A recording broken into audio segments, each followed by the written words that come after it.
Hi, bookkeepers, and welcome back to my channel. And I'm excited to have you here today. And we are going to go over your biggest question is how do I price my bookkeeping services? How do I know that I am pricing correctly and that I'm not making any mistakes with pricing?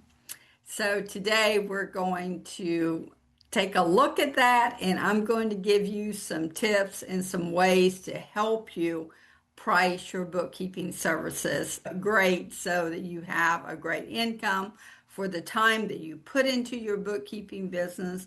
We want to make sure that we are making money, that we're not just working hard and not making any money when it's all said and done because cleanup projects took longer than what we thought that they were going to take us. There was more accounts. We had to go further back in years than we originally thought that we did. So we're going to work on that today. The first thing I do have a lot of questions on is like when you get on a Zoom call with someone, what to ask them and how to figure out how you can even give them a quote for the services. So the first thing that we do want to look at was asking them what size of company they have. Do they have employees? Do they have contractors? How many bank accounts they have? How many credit cards they have? When did they last file their taxes? Because that will let us know possibly how far back that we are going to have to go in order to get everything reconciled for them and to have accurate numbers, and so that their business is showing what their actual profits are and now how they can grow that roofing business or that contracting business, whatever type of industry that you are serving. And it's very important that you are only serving one type of industry. You have one niche, one person that you're actually talking to. And this is going to compound your efforts and it is going to compound your money as well. Another way that you can do this too, after you get off of that call, then you can either ask them for an invite to their QuickBooks Online, and you can go in the QuickBooks Online and you can look at how many transactions they have monthly, what their accounts payables look like, what their accounts receivables look like, if they have any payroll, how many vendors they have, how many customers they have. You can look and see if their chart of accounts is correct to begin with. If that isn't correct, you're going to have to go in there and reorganize that. And most all brand new clients that I get, the chart of accounts is the first place we have to start because generally that is not in order. They have them out of sequence. They don't even have any account numbers. And we definitely need the account numbers and we need the numbers that go along with those type of accounts. I wanted to invite you over on Bookkeepers Connection. I have a whole training on that. So if you need help with that, please do jump over there and take a look at that. And it will help you start doing your chart of accounts because that is the first step. Okay. We're going to look at like when we're talking to someone, and then you can look at the size of their business. My first question is what their estimated revenue is per year, or say for 2026, what is the revenue that you're trying to hit this year? And so that tells me about how many transactions that they generally will have. If you're just focusing on roofing companies, then you'll know if someone says $1 million in revenue, how many transactions a week that are coming through.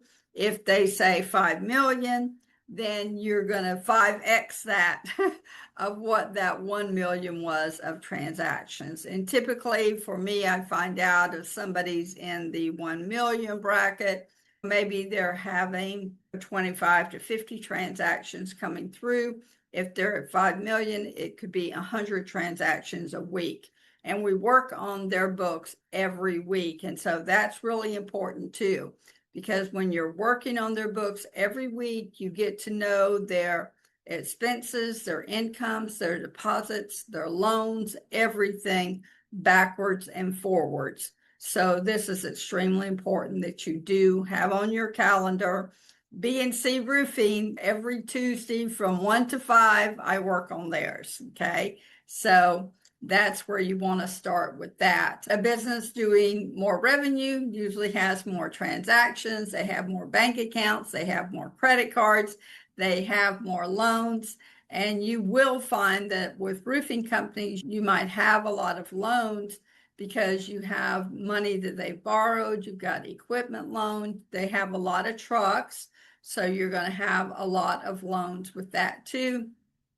So when you're pricing it, you've got to price extra for each additional loan that they have, and then each additional, bank account or credit card they have. Typically, we want to cover, like in our basic pricing, a banking checking account, a business savings account, and one credit card. I include that in my basic services. Now, if they have 2 or 3 different checking accounts and 2 or 3 different credit cards, or one like I just saw this week, one American Express credit card, but you've got 10 employees that are using those credit cards, and you have to treat that really like 10 credit cards there. Be careful with that type of scenario. So you definitely want to take a look at that, okay? And then a small one-owner business is different than from a growing team. You might have a roofing company that has a pretty good sized team. It has 3 or 4 people, opposed to one roofer just running his own roofing business. And maybe his mom was helping him with the bookkeeping, or sister or wife or something like that. So they need help. This week, create you a task list of 3 levels of businesses: small, medium, and growing. Put together like a price sheet, so when you get on a phone call with someone, you can give them an approximate number. Let them know either if you've looked at their QuickBooks Online or you have 3 months worth of bank statements, that you can give them an engagement letter and a for sure price on it. So we can do that. With your price sheet, put on there like what your services include. If it's just basic, your basic package, it's just going through their bank feed, recording everything, reconciling, and then giving them their profit and loss, okay? If you've got to go in and reorganize their chart of accounts or their QuickBooks setups, then you're going to charge additional for that.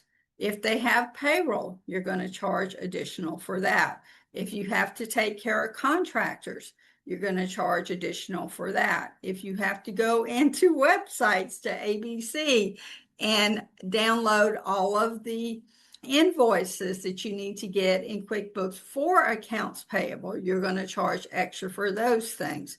If you're doing job costing, if you are getting in their AccuLinks or Job Nimbus and you're running that, then you're going to be charging extra for that too. So keep all those things in mind, right?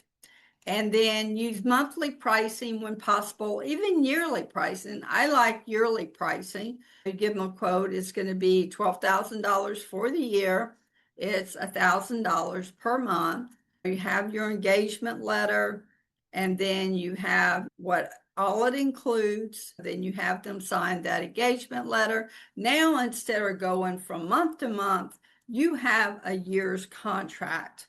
So this makes your business more consistent, your work more consistent, your income more consistent, because you have that recurring income coming in.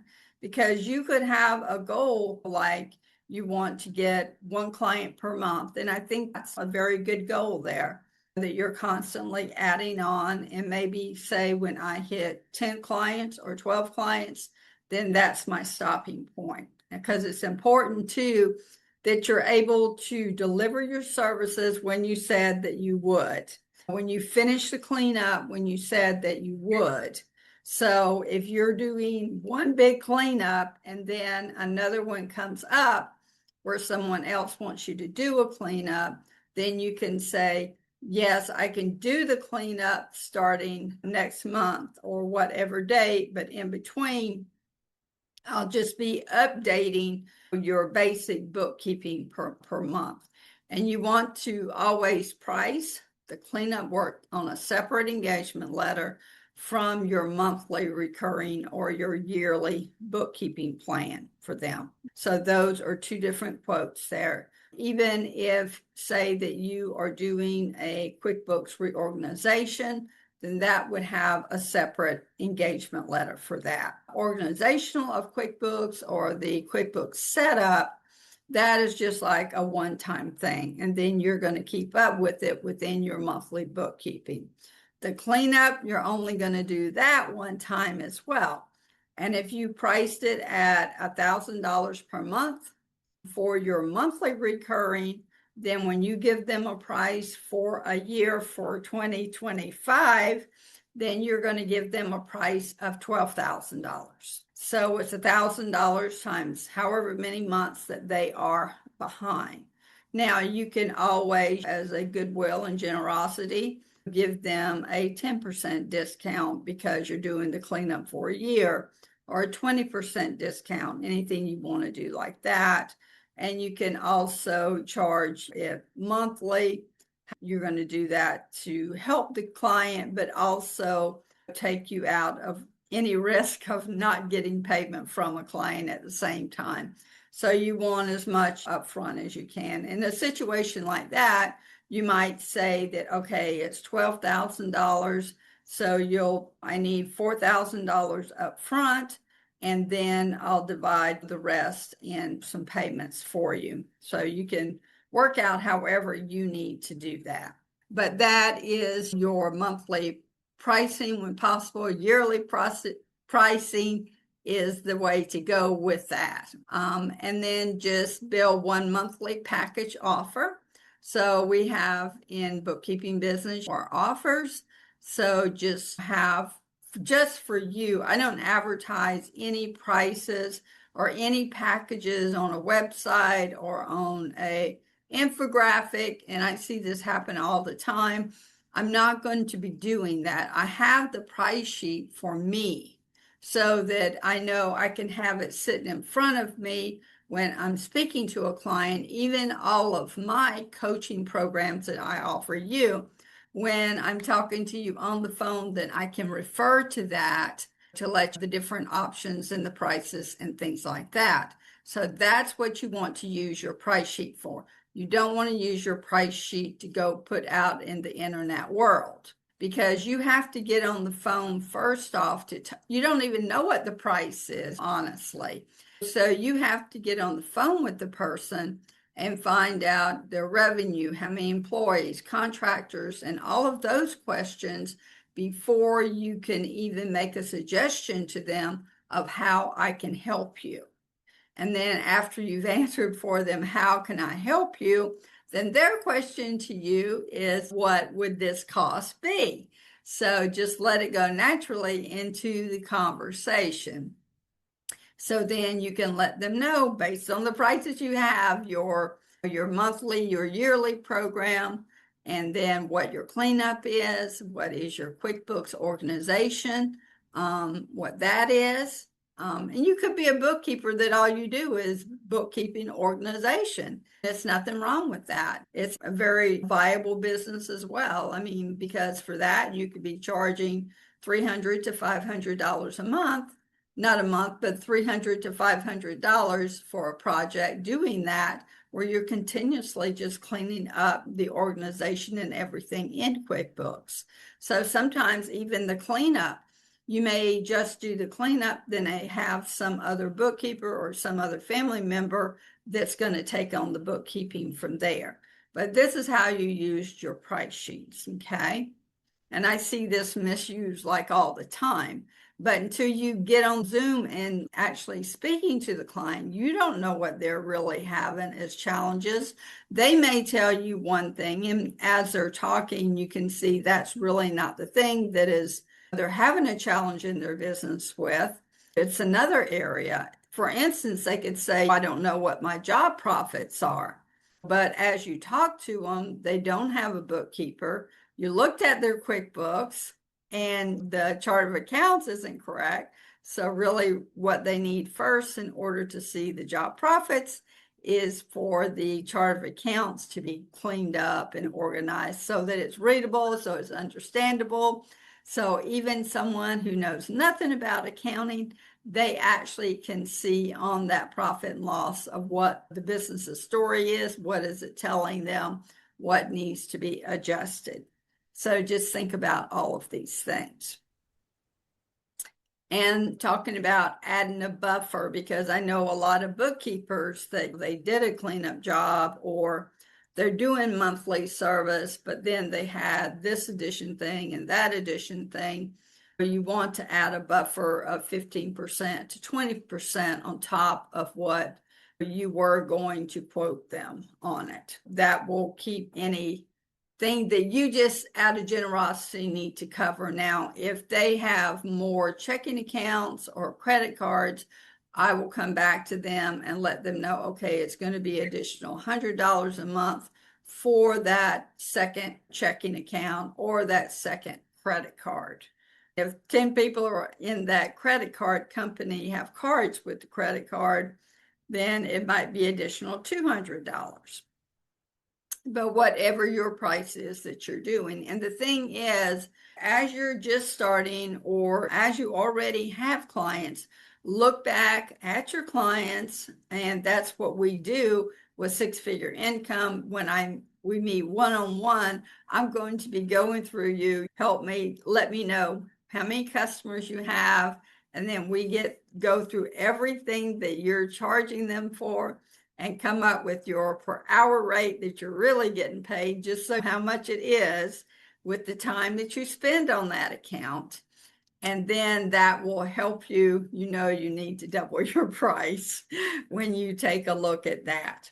Those are some things that we cover in six-figure income, so you can start regaining that money back as quickly as possible and getting you clients and giving the right prices instead of the cheap prices and the lesser prices and not as good clients. Because I can tell you, you will get much better clients at a higher rate than you do at a lower rate. People that are paying a lower rate, they want a lot more stuff and your attention a whole lot more than somebody that is paying a higher rate because they're busy doing other things and they need you just to do what you need to do to help them and help their profits. So that's how we want to look at that. But when you're speaking with them, just say the price very calmly, and you can practice that as well. If you've been charging $300 a month for bookkeeping or $500 or $800, and you're going to start charging $1,000 per month, just start practicing just saying out loud, my package is $1,000 per month, $12,000 per year, whatever your price is. But say that out loud so that you start getting comfortable. If you're not comfortable with that number, that you start getting comfortable saying that. And then when you are on the phone with someone, the words will just slip out your mouth. You won't even be thinking about it, that this is a high price or a cheap price or whatever it is. Because with some roofing contractors, it could be $2,000 a month. It could be $4,000 a month. Some roofers have a lot of things going on and a lot of things that they need help with. Some roofers, I do like their bookkeeping. I'm doing advisory service for them too. I'm working in their business with them every single week, and they're emailing me, texting me, and I'm going into CRMs and looking up information and dissecting everything. So it can be different amounts, not just $1,000 a month. So if you wanted roofing contractors and say you were charging $2,000 a month, then you only need the 5 clients. You just need to come up with what you believe is going to work for you and your goals, your lifestyle, how you want to live your life. We don't want to be like quoting low prices, just working around the clock. feeling like we never have time to do anything and we're stressed out, we can't sleep at night, we're worried about clients and these type of things. So we want a sustainable bookkeeping business. So we have to price high enough in order to get that sustainable bookkeeping business.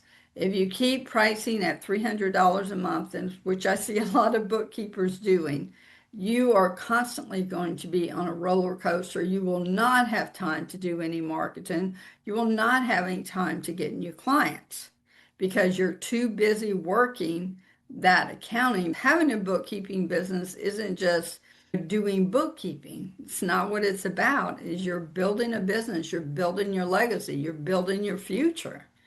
And so you have to treat it respectfully and treat it with pride and build your brand. And you can't afford to be doing bookkeeping for $300 a month. You just can't.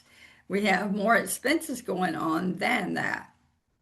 We have our website. We hire a VA to help us do marketing for us. You've got to answer emails. You've got to send recordings. You've got to do a lot of different things. You've got to train your own self. You got to keep learning and learning of just how to do bookkeeping and how to do job costing even better, how to know your clients better, all of those things. So keep those in mind. I do want to invite you to join Bookkeepers Connection, and I'll have that link. And if you are ready to get started, just book a call with me and we'll take a look at where you are right now and what your next step is into getting that six-figure income and consistent income. Thank you, and I hope you have an awesome weekend, and we'll talk to you next Friday. Bye-bye.